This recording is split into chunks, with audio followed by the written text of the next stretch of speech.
Мына тылсым дүниенің сырын кім толығымен ұғып болды дейсің? Тек басыңа түсіріп, үш ұйықтасаң түсіңе кірмесіне бір ғажапты көзіңе көрсеткенде ғана еріксіз бісміллә деп, Алланы еске алатын пенде шіркіннің бісмілләні да, Алланы да іштей ғана айтып қалған, біреуден біреу қорқып күн кешкен, зобалаңы естен кетпес 1928 жылы еді.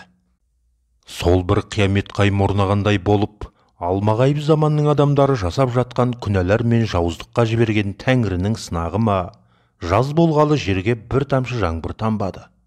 Сан мәрте түйіліп түнеріп келіп күркірегенімен, сәлден соң бұлттар да жерде болып жатқан сұмдықты көргісі келмегендей жөңкіле жөнеледі, іріп-іріп жөніне кетеді.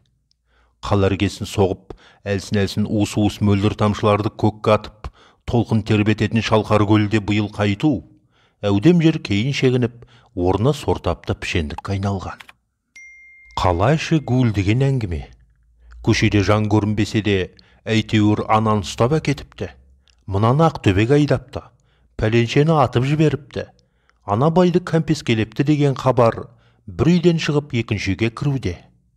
Азан шақырып қойған аты Мұхаммедәлі болса да, бүкіл шалқар ырғыз елі туралғын айтатын батасы қабыл діндарды пәтуалатандырып еді. Мешітті қызыл үкімет тартып алған соң ол өмірден озды. Қаншама кеткісі келмесе де, биліктің қысымы күшейе түскесін, Ишан отбасының қаладан 20 шақырым жердегі Құмбеткейге 5-6 үй жақын туыстарын ертіп қоныс аударғанына да 3-4 жылдың жүзі ауды. Мұнысы дұрыс бопты. Әңгіме өсектен аулақ отырғаннан, бәлкім біреудің итаяғындағы жуындыны да қызғанатын қызыл көздерден алыстағаннан болар. Тұрмыстар оңалды. Қорадағы қой ешкінің де қорамы көбейіп, ауылдың ішуінен ауысып местүбінде қора балық қымызғала бастады. Алайда мал аузы көкке тиген тұста келіп кеткен зуылдақ сақидан соң бұл үйден маза қашқан еді. Бүкіл тілеуқабақ қатын қаратандырып жіберген сұмпайының ұры көзі үйге кіріп шығып, кіші шешесіне жәрдемдесіп жүрген Сақып Жамалға қадала қалған болатын. Ишанның мына қызы бой жетіп қалыпты-ау, көркінесі сай сияқты. Бұл өзін нешеге келді екен? Тоқтай тұр. Шешесі қайтыс болып, мына кіші шешесіне келген жылы бұл 3-те-ау, Ойбай, мына қыз 16-дан асыпты ғой онда. Шіркінің ая, мынау, мұны неге зат басқа? Бұларда бас көтерер адам қалған жоқ. Құда жегжаттығым бар дегендей, неге маған кіріспеске? Атаңа нәлет ая, мына үкімет болмағанда қыруар мал табуға болады екен-ау. Тоқта, қазірде мұның қолын кім қаға қояр дейсің? Үкімет те оңғабақ танытып отыр. Әлде қатынды қоя беріп өз алса ше? Бірақ мына үкіметтің қатынға еркіндік деген заңы, әйелдің өз қалағаны болады дегені тағы бар-ау. Не қылса болар? Мына қатын шу шығарар мекен? Мұның басын айналдыруға шамасы келер. Тіпті бар ғой, тақа болмай бара жатса, үкіметке көрсете қоймаймын ба, Советке қарсы деп. Осы ойдың келуі мұң екен, ол қашан ауылдан аттанғанша Ишанның кіші әйелінің басын айналдырумен болды. Біресе інілерінің біріне сұрады, біресе өзінің де қартайып тұрмағанын айтты. Әйтеуір қызда ойы барын сыналап құя берді санаға. Бір бейшараны бопсалап алған қара бұқаны көзден тасалап, осыларға қосуға келгенде есінен шығып кеткен. Бар ойы Ишан қызын құрыққа түсіріп, сол арқылы мына ауылды уыста ұстау, басы құралып қалған малға иелік ету. Ал Ақзердің ойында отағасының демізлер шақты айтқан, Сақып Жамалды өзі қалаған жанға қосасың Ақзер, тек қана өзі қалаған адамға деген аманаты тұр еді. Ол мынадан қалай құтылуды ойлауда. Бір уақ ұзақ жылдардан отағасымен сыйлас болып қатысатын жас екенді тез келсе екен деп тіледі. Арал мен Құмсай маңын мекен ететін оған өткенде бір келгенде қызға қатысты ойын лайықты жан табылмай тұрғанын айтқан. Қаншама жеңгесі араласса да, бірнеше құда түсушіге оның көнбегенде жасырып қалмаған болатын. Бар ойы, күш қуаты бар кезде қызын дұрыс жерге ұзату, Ишанның аманатын орындау екенінде жеткізді. Жас екен келесі жолы жігіттің төресі болып өсіп келе жатқан інісі Сейтмағамбетті ерте келмек болып кеткенді. Одан әлі хабар жоқ. Ол жігітті бұлар бұрында көрген болатын. Жас екенге еріп, жаман қалаға жылқы айдаса барып қайтып келе жатқанда, бұлардыкінде бір жар күн аялдағанды. 13-тегі жасөспірім сол кезде иманды болғыр ишанға ұнап қалған болатын. Зымырап бара жатқан уақыт-ай, оған да 6 жыл өтіпті. Бәрі күні кеше сияқты еді. Бәлкім, қолдарына жүзік, білезік түспегендіктен бекен, қыздың жеңгелері болса соңғы кезде осы қызға оқу өтіп кеткен шығар дегендері айта бастады. Оның әкесінен 5 жастан бастап білім алғаны елге белгілі. Әкесі де қызым мен білетін ислами ілімді толық меңгерді деп масаттанып отырғанында талай жұрт естіген. Бұлардың меңзеп отырғанында сол болу керек. Сақып Жамал мұның барлығын сезетін, заманның райынан қорқып, үкіметтің қусырып келе жатқанынан іші секем алады.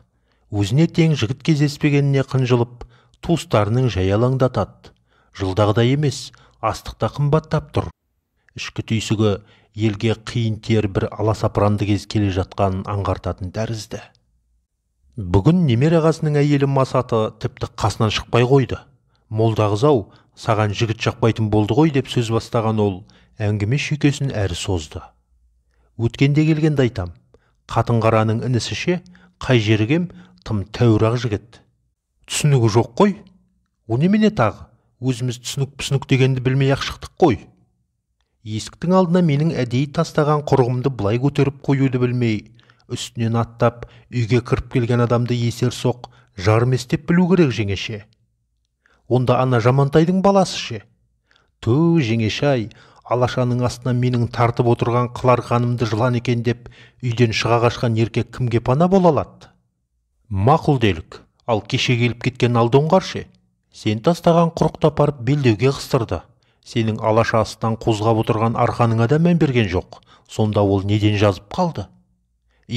Сонысына мен далданып қала жаздадым. Алла сақтады одан.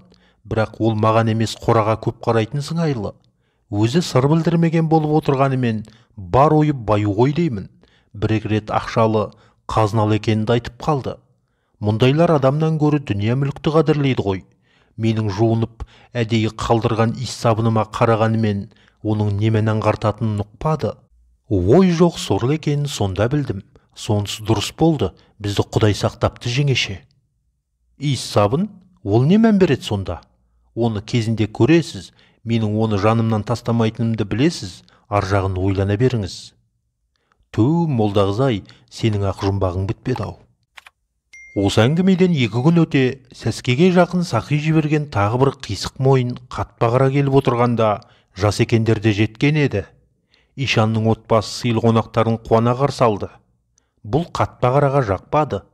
Орта жастағы ажарлы қазақтың бұл үймен бұрыннан таныстығы барлығы, оның қасындағы қапсағай ірі денелі жас жігіттің көркі, ұзын бойлы келісті пішімі, оның танауын қусыра түсті де, сасық күзенше шақ ете қалды. Бұл не жүріс? Банд емессіңдер ме? Осындай кезде тегін емес қой. Өзіңдікі не жүріс? Бұл не сөз? Жолаушыға Құдай қонаққа қалай сөйлеуді білмейтін кімсің сен? Үйде бізден бұрын отырғасын амалың құрып тұр әйтпесе. Жас екен әлгіге жеркене қарады. Анау алған бетінен қайтар емес. Жас үлкенді сыйлау дегенді де ұмыттырды қызғаныштың қызлиты. Не әйтпесе, тескентау айдатасың ба? Шалқар деген мына тұрған жер. Милиция келіп қаматып тастайын ба осы? Көргенсіз, құмалағыңды жөндеп тастап ал әуелі. Қасиетсіз, мен Ленинге 14 вагон балық жіберген Арал үкіметі бастығы Медетбаев Төлегеннің інісімін. Атым жас екен, бұл елдің көбісі мені біледі. Жангелдиннің, Рысқұловтың қасында болған адаммын. Сен құсаған жалбатайлақ емес. Естіп отырсың ба?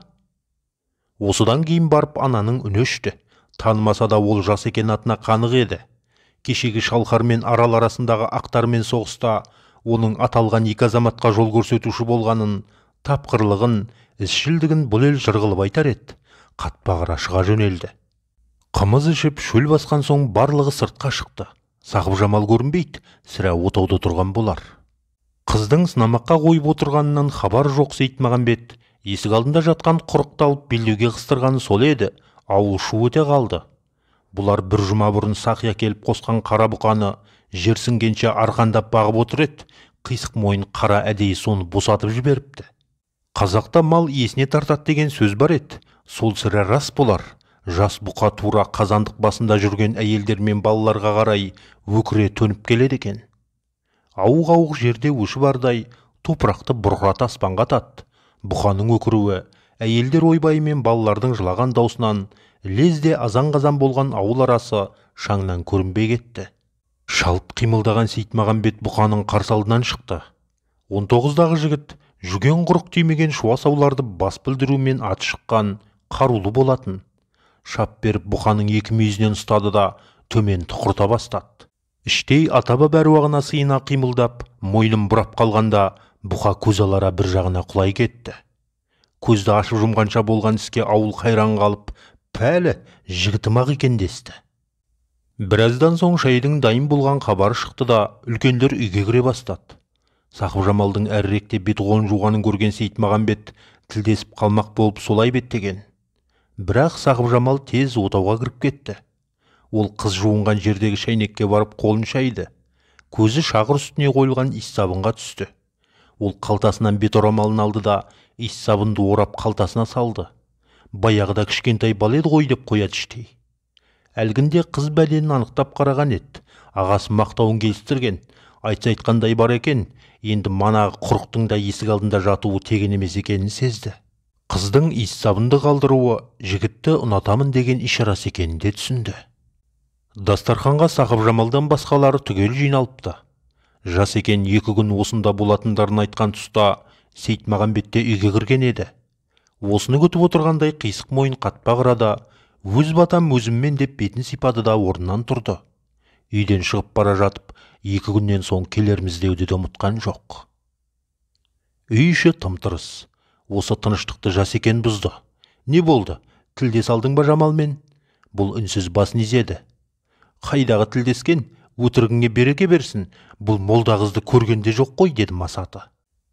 Біз асығыстаумыз Ағзер. Балалар қарсы болмаса құдалық ырымын жасайын. Заманның жайы мынау, адамның сиқы анау, әйтпесе той жасайтын ақ шаруа. Бір зобалаң болып тұр ғой ел басында. Құдалығы несі деп Масаты шыр ете қалды. Қыз не дейді? Осы кезде қоңыр мақпалын естілді. Бастай беріңіз аға, Жамал келісті. Бұл Сейітмағамбет еді. Жас екен шыдай алмай орнынан қозғалақтап кетті. Бәрекелді, айналайын, істің сәтін сала көр. Тоқта, болмайды, молдағыздан сұрайын. Масаты шыға жөнелдіре, сәлден соң қайта оралды. Абдырап тұр, келісіпті, түсінбеймін, қай уақытта тілдесіп үлгеріп жүр бұлар. Қалған шаруа жылдам шешілді. Қисық мойын қатпағырадан қауіптенген Ағзер ауылды жинап ұзату ырымын жасады. Түсау-ақ жасауын 2 түйеге теңдеп, олар жолға шықты. Алдында түйелерді жетектеген жас екен, 2 жас сәл кейіндеу келеді. Осылайша заман тыныш кезінде Ишанның Орынбор шеберіне 15 жылғы беріп, өзіне арнайы жасатқан сәукелесін киген Сақыпжамал күрең жорғамен аралды бетке алған болатын. Алдажар Әбіліп, оқыған Сұңғат Ғазизұлы.